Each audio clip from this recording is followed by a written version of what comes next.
So I'm honored to speak with you today about compassion, and in particular, compassion in relation to one of our darkest days, 15 years ago. So I can still remember that morning so clearly. I was working in Oakland, living in Fremont, and I think it was about 6-something our time that this incident happened.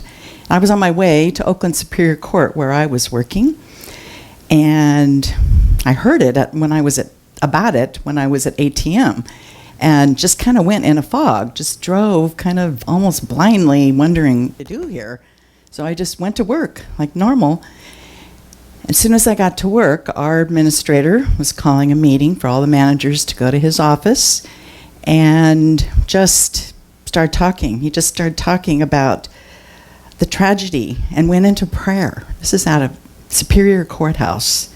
Just went into prayer and discussed the tragedy and what it meant. And the prayer included the victims, the perpetrators, and the survivors. Right there, first thing off the bat. And we all it just felt so natural. It just felt like that is the thing to do, is to bless and pray for everybody, compassion for every single person. And so he called for a prayer circle in the patio, invited whoever was in the building. There were policemen, sheriff's department, DA's office, public defenders, attorneys, anybody that wanted to be there, the clerk's office. And it was this huge circle. Everybody held hands, and there was a song. Somebody sang this a cappella song. I think it was, what's that famous song? Amazing Grace, of course. And it was so amazing. Amazing Grace. And we all felt that we were clearly one as we held hands. It was one in power, one in compassion, one in healing. And the judges were there too. I don't know if I mentioned them. So everybody was the same though. There was nobody better than anybody else. We were just all the same, all one. It was so powerful. I'll never forget it. It's 15 years ago, and I can just bring it up like that. And then we received word all the courthouses and probably other county offices were closing for the day, and everybody was encouraged to go home, be with their families, and be safe. So it was kind of hard, though. Some people didn't want to leave. They just loved that camaraderie. It was the now moment, just being there in the now and feeling that. Didn't know what was going to be like going on the freeway home. Just it felt empty compared to where we were at. It was just such an atmosphere of calm and peace. So people did kind of hang around, talk about it a little bit, and just we're together. And then finally, one by one, we left. So I've been watching all the shows. It's been a while since I thought about that, but I just wanted to do some research to see, go back and look at what was happening in some of the other areas that I didn't know about. And there was all the different shows that are being played right now. So many of them focus on the crash, sort of the doomy, gloomy part. And I was looking more for those stories, the God's kiss stories, that where people really felt, received, and gave compassion to others. And I found lots.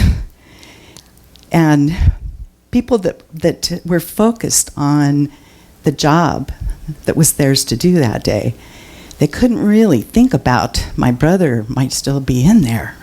My son works on the 98th floor, but they had other jobs to do. They were firefighters. They were teachers, principals that had to take charge of their children and the people to save them and to have compassion for them. So people were running, and it was just really something. So children would get lost from the adult, and so there were other people that would just step in, and they were wondering too. What about my friend? I wonder if she was there or he was there. So there was one woman, a responder, who she gathered some of the kids around, the ones that had strayed away from their classes, their principals, their teachers, and just took them home with her until they could be matched up with their families. And they just started making sandwiches, making platters of sandwiches. She just happened to have a lot of stuff, just happened to have it, and just started making sandwiches. Didn't even know who they were going to, but she knew there was a reason to do that. And her husband was actually in the tower. But she didn't know yet. Nobody knew in the beginning. There were about 15,000 that would have been expected to be working at that time. And, there was a loss of not quite 3,000 people, and that included a lot of firemen and, people on the ground too. So I thought it was just so interesting that this mother just was able to step aside from her own grief or worry and just have compassion for these children that were so scared and lost, and she didn't even know some of them. So that was like one of those unsung heroes. And there's a quote from Ernest Holmes I'd like to say right here is, "That's why when we love people, we will go to the limit or help to serve them. Nothing is too great. No sacrifice is enough." And it can be such a small thing. It doesn't have to be a huge thing. There was stories about as people were leaving the building, the firefighters and the other first responders were coming in. Things were falling, and they were coming in, going up these stairways to help people, and people were helping other people, going back up 10 floors because they remembered that so-and-so was in this room. And, it was just amazing, the compassion that we have for people. And I was reading about this one town. I don't know if you know about Gander, Newfoundland. Anybody ever heard of it? Nobody? Yes. So they have this huge airport, but they only have 10,000 residents. But they have this huge airport. So when the planes hit the Twin Towers, the airspace was closed with 4,500 planes in the air trying to come into the United States with about 30,000 passengers. So the planes were running out of fuel, and they had to land at different areas. It was really, really something because there wasn't a lot of help on them choosing this. So one story is about 10 jumbo jets with about 10,500 people landed in Gander, Newfoundland. So that's on the east tip of Canada. And the town has a population of about 10,000. So there were more people landing than there were residents. But they had a little bit of notice because they had heard on the news about what was going on. So it just went into action. It's just this natural thing that happened.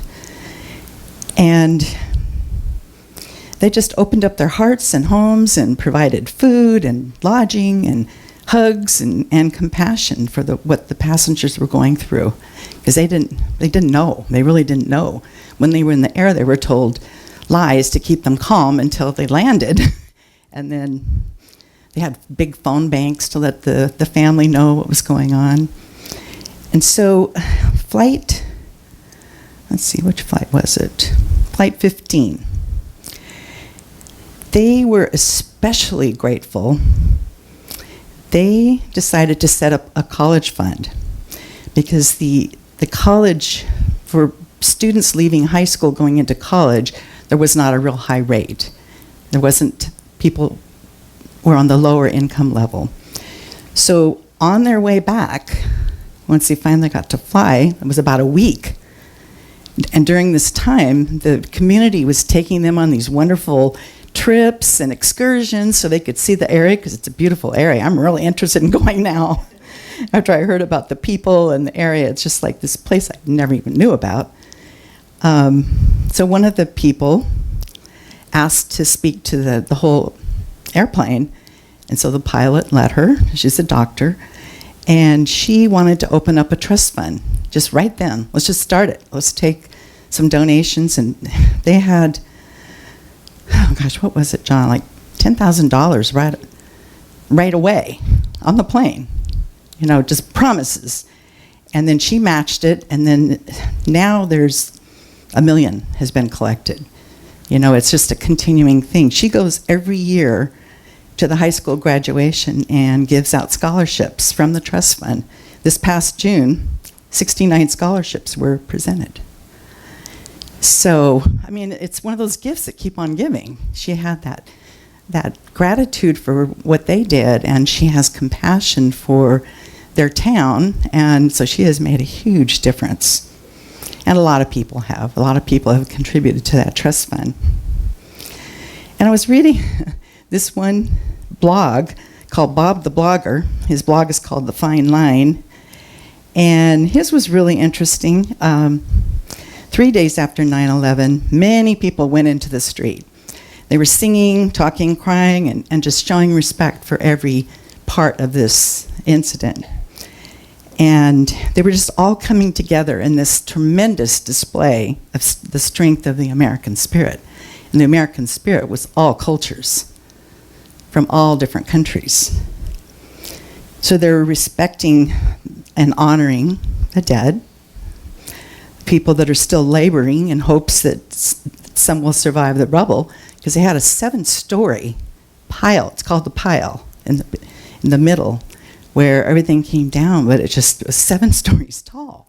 And so the responders were digging through. There was no plan. There was no way to plan it. So they were just going through holes and being so careful. They couldn't use big machinery because it could crush people. So they were respecting those that just had that hope that some would survive that rubble. And respect for the principles that I'm going to use this word because they used it, but that so diabolically attacked that. Yet it was gloriously demonstrated that we live on longer or stronger in our response to it. So if somebody had something to say, whatever it was, they were heard. Prayers were said, people were arguing, some of them were really angry, some were talking people down from that place, and one of the songs that continued to be played was Imagine. And people, whether they knew the words or not, whether they had a tune or not, they just sang. So it was just, you can imagine all these people gathered in New York City with this kind of, feeling, this compassion. And it just went on for hours, and it lifted the spirits of everybody who participated.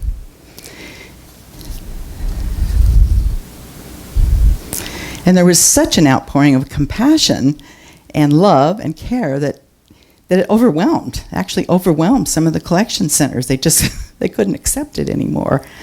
And so they had to create other ways of accepting, because, there was a lot that was needed as well. So people still ask now if there's anything that they can do and what is needed. And of course, what is always needed by Red Cross is money and blood. That's one of the things they talked about is it always needs to be replenished. So that is something that most people can do. And so I had some musings from some of the wise people I know. And one is Thich Nhat Hanh. And he talks about listening with compassion to allow another person to suffer less. Just that deep, open listening. And in this book, he was talking about how our mindfulness can change our collective consciousness to decide the destiny of our planet. And do you believe that? Absolutely. And another wise person that I know, and she's in the room, her name is Diesel. I told her I was going to compare her with Thich Nhat Hanh. She goes, ooh, cool. And she wrote something on Facebook recently that just really struck me deeply. And it was sympathy, not solutions, and we can say sympathy or compassion, not solutions, sometimes works wonders. That we need to be seen and heard. And we need someone to see the pain, to know what we faced and overcome. Because sometimes if somebody's acting a certain way, cuts you off in traffic or does something that feels insulting, you can look at that in a whole different way and feel compassion for that person and forgive what they've done, because we don't know what's going on in their life. So I really appreciated that, Diesel, and thank you for allowing me to use it. So something really very cool happened Friday night. Bobby and Amanda and my sister Christy and I attended this beautiful, amazing play called The Conference of the Birds. And it's a play based on a 12th century Persian poet, and I hope I can say his name right, Farid Uddin Attar. His poem is called The Conference of the Birds, and it's a parable about birds who struggle to find a higher truth about the divine and their place in the world. So the birds were played by dancers from 11 different dance companies, all different cultures, and it's beautiful. It's actually, one of the people involved is somebody that Jerry works with. Sudnia Schroff is an artist, and she was a part in this too. So it was just one of the most amazing things. In fact, it is still going on. There's one more performance. It's 4:00 today in San Jose. It's only $20. It's really worth it. So if anybody wants to see this to learn a little more about it, you can. So I really like what they're doing because it's an example of how beautiful it is. I mean, it's a 12th century thinking that is bringing these birds of different feathers together and to create this flight to live together and celebrate each other's goodness rather than trying to find the bad or fight the differences. And we're starting to see our communities doing these meaningful things, involving service to the world. And another thing that Dr. Ernest Holmes says is that faith without works is dead. So it's kind of like, treat but move your feet. So you can pray, but you're not praying to an outside influence, that you're not begging for something. You're affirming something, and then you're moving into that place that you're creating for yourself. Because each contributes the best he or she has to the common purpose, willing to make any sacrifice necessary. Anybody here had any such thing where you've made a sacrifice for the good of the order? Billy, how about you? You probably don't even think about it. It's just part of you, right? Mm-hmm. Anybody else? Small ways, we don't even see it. It's just a way of being. Yeah. Yeah, I know. I see you working here all the time doing things, and people don't even know everything you do. So, we're going to be doing something as a community here, and it is called it's through an organization called Charter for Compassion. And I was looking at it last night, and there's a map on the website, charterforcompassion.org, of all the different, it's the whole world, and there's little dots of all the different countries and what they're doing in service projects. And some people, it was just one person. Some people, it was a whole town. So it was really, really cool. So when we seek for connection, we restore the world to wholeness. So we're going to start a 12-month study group based on steps to a compassionate life. And you'll be hearing more about it. We'll probably have a couple organizational meetings after Sunday service to talk about it, and it'll start actually in January. But there's a sign-up sheet, actually, an interest sheet. Doesn't mean you have to commit to doing it, but if you're interested and want to know more about it, there is a sheet on the table. And I wanted to talk a little bit about Kuan Yin, because I'm wearing this garment that I got many, many years ago and Kuan Yin, and that's this beautiful Kuan Yin. I got this at Asilomar from one of those goddess shops, and she's a cross-cultural, non-denominational figure that is accepted by all different religious traditions around the world, and she represents compassion. And I didn't even know that exactly. I remembered it was really good as I was researching it last night. It's like, okay, if I'm going to wear this, I'm going to have to know a little more about it. But I just sensed it, that, it was something about that. And she nurtures the growth in this quality in us through her devotions and interpersonal relationships with others. So we all have that Kuan Yin in us. It's not a person outside of us. It's like having, we are God within. We also have the Kuan Yin compassion.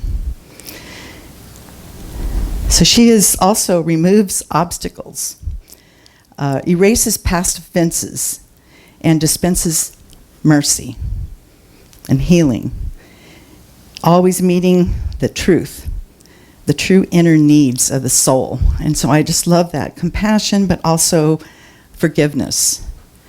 So that's not a bad quality to have, right? Yeah. So as an agent of compassion,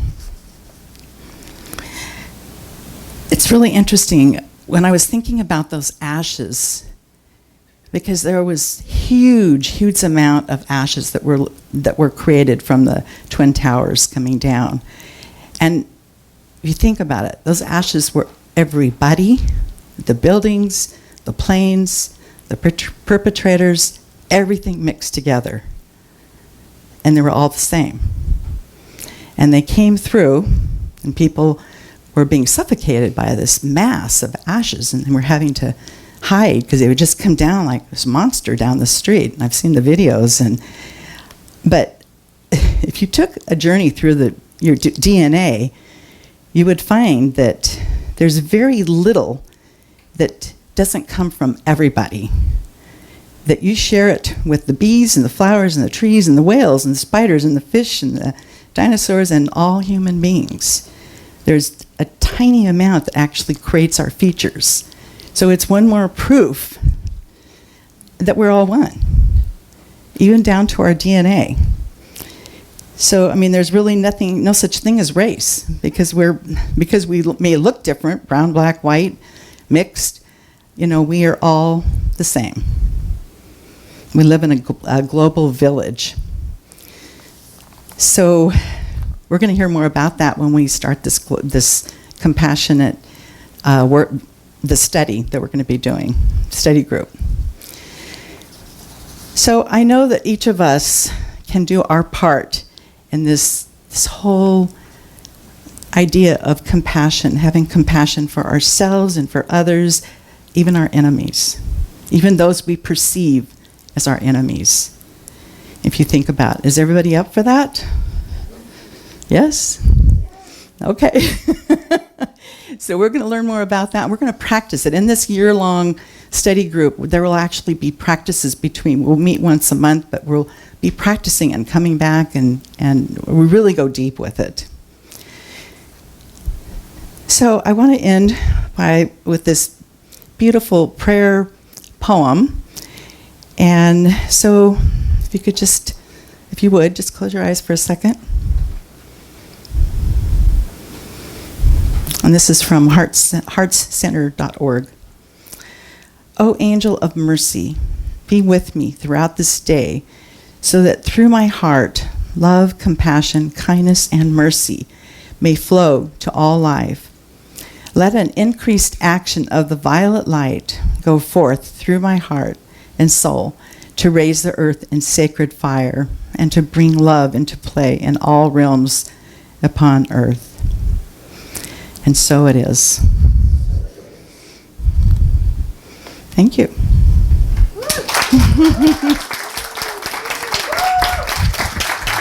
Thank you.